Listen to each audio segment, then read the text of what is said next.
დღეს ვართ იმ მდგომარეობაში, რომ ქვეყანაში ყავს მაგალითად პირველი ქალი ჟურნალისტი პოლიტპატიმარი, პოლიტიკური მდგენელი რო ჩავხსნათ, სამართლებრივად იმდენად აბსურდული საქმეა, იმდენად აბსურდზე დგას თავიდან ბოლომდე ეს საქმე, პირდაპირ აჩვენებს ერთი აღებული საქმე, მზია ამაღლობელი საქმე, პირდაპირ აჩვენებს იმ სახეს, რა მდგომარეობამდეც დღეს საქართველოს დემოკრატია და ადამიანის უფლებების მდგომარეობა არის.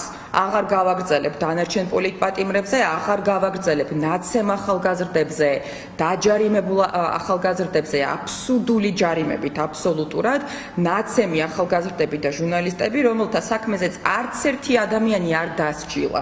ვიღაცამ შეიძლება თქვას და სწორიც იყოს, რომ გადაცდომები ხდება ხოლმე, ხო?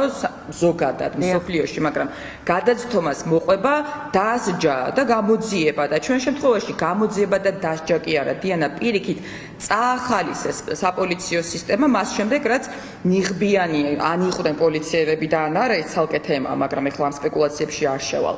ნიღბიანმა ადამიანებმა ათეულობით და ასეულობით ადამიანები, წაქცეული ადამიანებს სცემეს და არც ერთი ადამიანი დასჯილი არ არის. ბუნებრივია ასეთ პირობებში ჩვენი ქვეყნის საერთაშორისო პარტნიორები, მათ შორის ევროკავშირის წარმომადგენლები და არა მხოლოდ, ბუნებრივია მათი მთავარი სალაპარაკო ოცნებასთან პირველ რიგში არის ის სიტუაცია, რა სიტუაციაშიც ვართ.